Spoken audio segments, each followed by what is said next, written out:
Eto nga pala mga idol, may service po tayo dito mga idol sa may norte. Ayan, shoutout nga po pala mga idol kay kuya at kay nanay ang may-ari ng Baboy Ramo. Eto nga po pala mga idol ang ating similya. Tingnan nyo po mga idol ang ating similya. Ito po mga idol ang gagamitin natin mga idol dito sa may Baboy Ramo ni kuya at ni nanay. Yan, bago po kami mga idol kumukuha ng similya doon, sinisili po muna sa microscope. At kaya ito mga idol, tingnan na natin ang problema natin ito mga idol, paano natin mahuhuli ito kasi napakalawak po mga idol ng takbuhan ng Baboy Ramo. Pero gagawa natin ng paraan yan mga idol. Medyo lilangin natin muna mga idol. Pero pagka talaga mga idol hindi na natin siya napapirmes, gagawin ko po dyan, sasakuhin po natin mga idol yung ulo niya. Kasi yan po mga idol, oras na nasako mo yung ulo, yan gaya po niyan mga idol, nakasako mo yung ulo. Kitang nyo mga idol isang baboy yun. Naaawa siya sa kapwa baboy niya. Oh. Sinako ko po kasi mga idol yung ulo kasi hindi ko po ano yan dahil may mga kasamaan siya. Pag takbo ng takbo yung kasamaan niya, takbo rin po siya ng takbo. Ayan, o, tinan nyo mga idol, nandun sa tabi yung yung isa niya kasama. Oh. Ayan mga idol, na sinasasana nga po pala natin.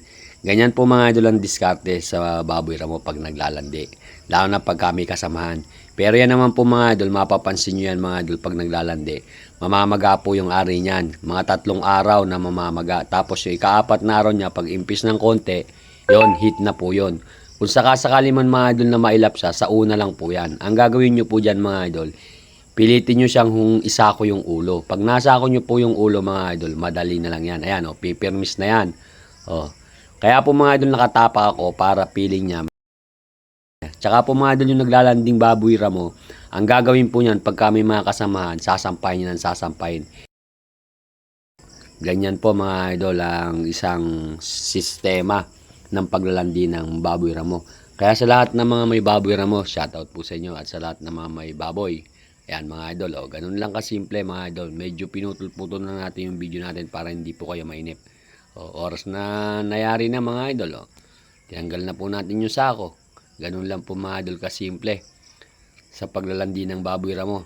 Kaya dun mga idol sa mga hindi pa ganong sanay, ganyan po yung gagawin ninyo. Basta obserbahan nyo lang yung paglalandi at alam nyo ng landin-landi yung ika-4 na araw bago umimpis po. Kailangan masaksakan siya ng similya. Yun po ang discard sa isang Baboy Ramo.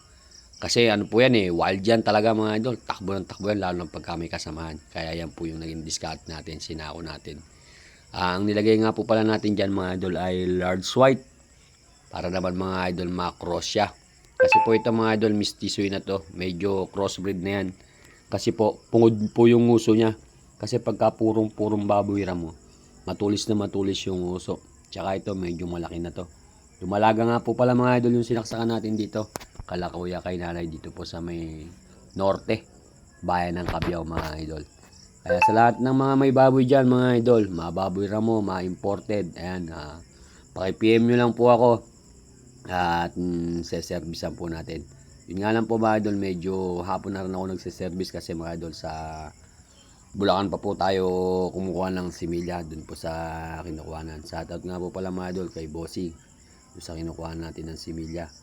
Yan maraming salamat po sa lahat ng mga siniservisan natin. Napakaganda ng mga performance. Talaga ng mga quality ang mga binibigay nila sa amin. Tsaka bago kami doon umalis mga idol, talagang halos sinisigurado niya muna. At kami rin po mga idol, halos sigurado rin mga idol ng aming pagsiservice. Kaso lang mga idol, may pagkakataon talaga minsan mga idol, yung mga inahin natin ay medyo talagang hindi nagtutuloy. Lalo panahon ngayon mga idol, medyo mahirap yung pagbababoy. Hindi pa rin nawawala mga idol yung mga kasakitan dito. Pero awa ng po mga idol, dito mga idol sa atin.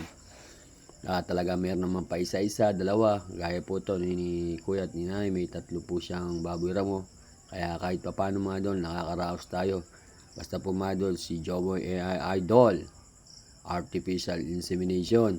Pagdating po dyan, maaasahan nyo po ako.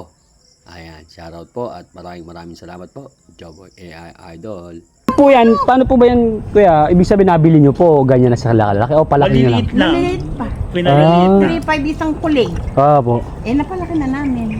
Di ibig sabihin magkakapatid po sila noon? Ito magkakapatid po. Tapos yung bulugan, hindi ho. Ah. Sabi ko hindi pwede. May Malaki, bride no? ka.